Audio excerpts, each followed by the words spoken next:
Okay, what's going on, guys? In today's video we're going to go over the actual controller settings. Something that's a bit more important in regards to custom mapping, what controllers should use and what do pros use, and actually how to hold your controller as well. There'll be a video also coming up in regards to the DualSense Edge. It is very expensive, but you'll be genuinely surprised how much that can help you, especially if you struggle with pressing buttons or you have pain on your wrist. Actually made a big difference for me, but we'll go over that in another video. Now, I want to start off by showing you something that you'll probably see not too much. I mean, maybe if you're probably 40 plus, you will know what buttons are on the screen. If you're probably under the age of 30, probably 25, you probably have no idea. These are the buttons that I use to defend and attack. Now, at one stage, there was a game called ISS, or it's known as PES. And this used to be much better than FIFA. FIFA 4, 5, 6, I would say were always better than FIFA. Sorry, PES 4, 5, and 6 were always better than FIFA. So these are the controls. I started off with ISS Pro Evolution 2. I used to play FIFA, and I used to play like, you know, you might have winning 11 if you're on certain regions as well. But before PES was ISS Pro Evo, and these are the controls that I used to use. That is why I started, because I played those games competitively, and I haven't changed. But these controls are actually the best. A lot of people don't know there's a couple of things. For example, the tackle button being close to your right analog stick gives you the quickest reaction to then take a tackle. That's one of the things that's important. But there's also another benefit. In the defensive phase, if you press the X button, you press a tackle. But on the attacking phase, the X button is also the pass button.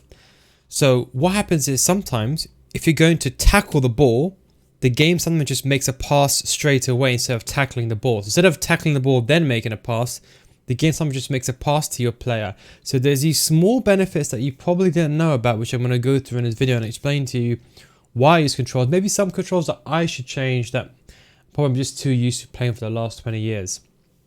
So these are the classic controls. This is what probably everyone should use. There's a few of the things I don't like with the classic controls.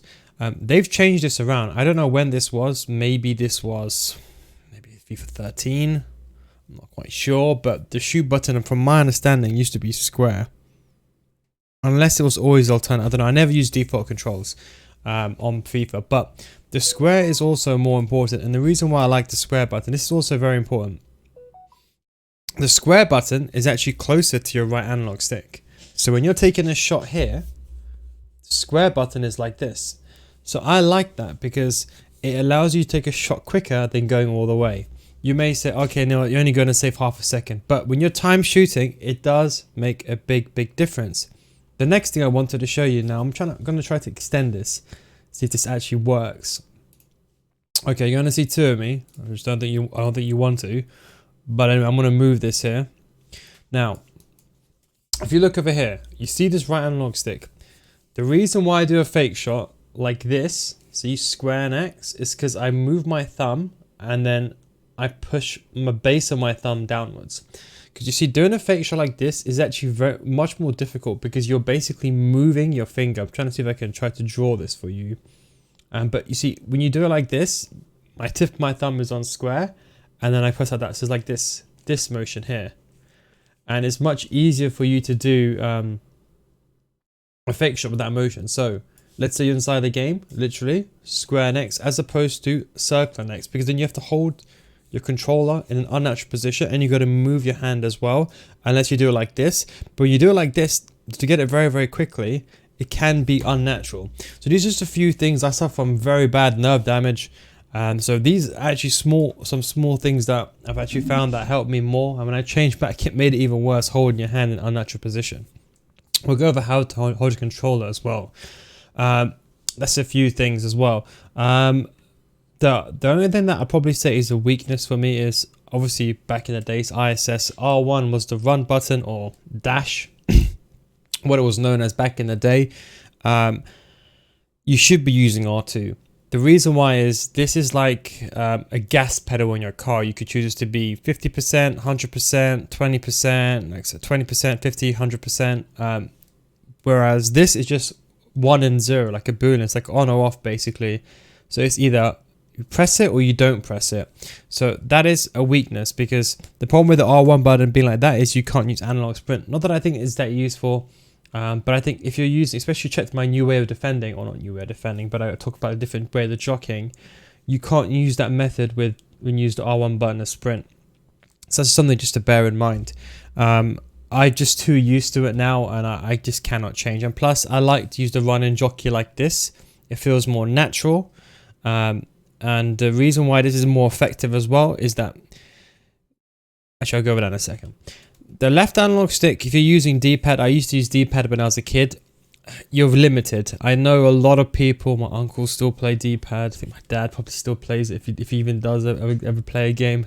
The truth is, realistically speaking, you can't really get the same thing. Like maybe like in PES old days, the movements was kind of because you can diagonally go across. But the left analog stick, the way you can manipulate the left analog stick, feather it along, and where you can basically click it, you can't get the same reaction as you could. So if you are using D-pad, it may be time to change. The shooting and everything, you don't need to change, but that's just something to bear in mind. Now, if I go over to defending, my teammate contain is square. Now this is very important. I don't know why they made it R1. It's the most stupid button to ever use. Now, there's two ways you can hold a controller. This is the way that normal people, I would say, that picked up a controller would traditionally hold it. They would rest their middle fingers on the base like so, and they use your left analog sticks. The problem is you don't have full capacity to press all the buttons at one time. You then have to reach up like this. You then have to reach up and then put your middle fingers upwards. Technically, the best way to hold your controller would be like this, because you've got the fastest reaction time for everything. But that is why teammate contain is better on square. And as I said to you, imagine you're holding the run and jockey like this, and you're pressing teammate contain. I can then right stick switch with my thumb very, very quickly and use teammate contain.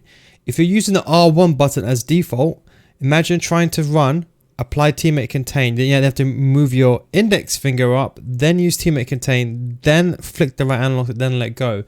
So I would say with these classic controls, ideally hold your control like this, because playing with the classic way and using just your index fingers on your triggers is really slowing down your movement process. Now you might think this doesn't make a difference, but trust me, in a game like FIFA, FC24, there's a big difference. So that's just something just to bear in mind. So I would strongly urge you, maybe not to change, but at least change your teammate contain button. So slide tackle circle, because I rarely use it, and to be honest, I like it as circle anyway. Tackle button is X, as I mentioned to you in earlier. The real benefits of the reason why I put it on X. With advanced defending is a bit tricky, but we'll go into that into another video. You can then adjust it. To be honest, I don't use advanced defending that much. But yeah, contain, most useless button inside the game. Never use this button ever. Of course, you use it to run or whatever you do, but never use it. It's the worst defending controls. I don't know why they teach you when you start the game to hold the contain button. I think this is because back in the day, I think FIFA 13, Legacy Defending, you literally hold down the A button. And that is why teammate contain was better when it was square, because you could hold down teammate contain and X at the same time to tackle the ball. So you can basically go and apply pressure with the player controlling and then AI. So that is why I think people are just used to it that way. Change play should always be L1 and jockey should be L2 in my opinion. And I said the only thing here probably that's wrong is the sprint button. Now, if you're using classic controls, and let's say you're like, no, this is just too much, I don't want to change it, that's fine. What I would recommend on classic controls is changing the teammate contain button to X. Because as I said to you, the contain button is useless. But why would you want the contain button over here if you're never going to press it? So what I would say is make teammate contain X. I think a lot of pro players do this, I think because they started playing FIFA in the old days very late, and then they used classic controls, and then they decided what's the point of teammate contain being R1, and then that's why they switched it. But then at least this way you can teammate contain very quickly. That is how you can press at a very high level, especially using index fingers only. So I'm not saying that you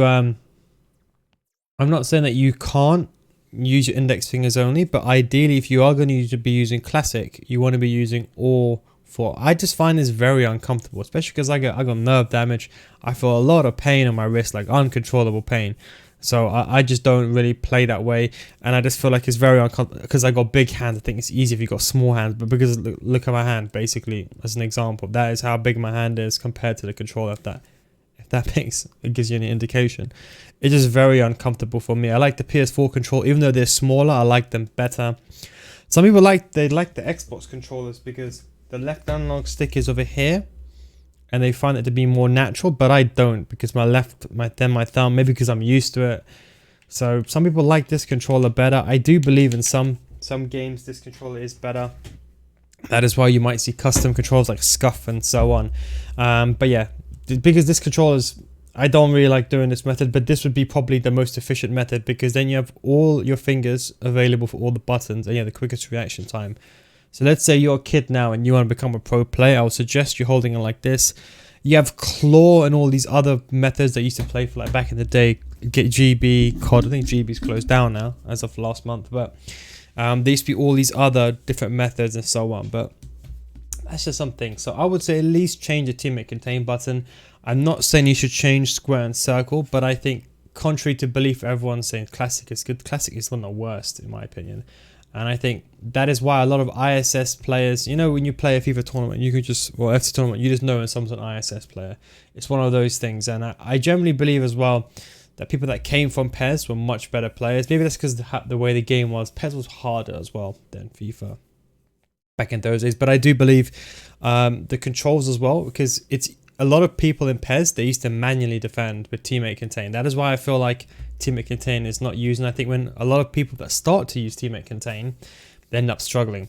That's why this button here, if you watch my videos, I don't teach it all the time. I say it's more of an elite thing. You shouldn't really use it until you get to elite level. It's not because I'm saying to people, oh, you're not good at it. It's because this button here will cost you more than it will help you if you don't know how to use it. And the truth is, people when they defend, they panic and they use it the wrong way. And that is probably general consensus. Anyway, guys, that is just some controller settings. Give you a bit of thoughts on my one. When I make my videos, you're not seeing these controls. They're remapped to classic controls. Sometimes you might see me in the video say all the buttons are normal as classic, but if you see circle, it's my tackle button or teammate contain. That's because you can't remap everything on an offensive or defensive end. But yeah, we'll go over in the next video where I talk about using triggers with the DualSense Edge controller, but of course that's a bit of a different one. Thanks for watching, and I'll catch you in the next video. Peace out.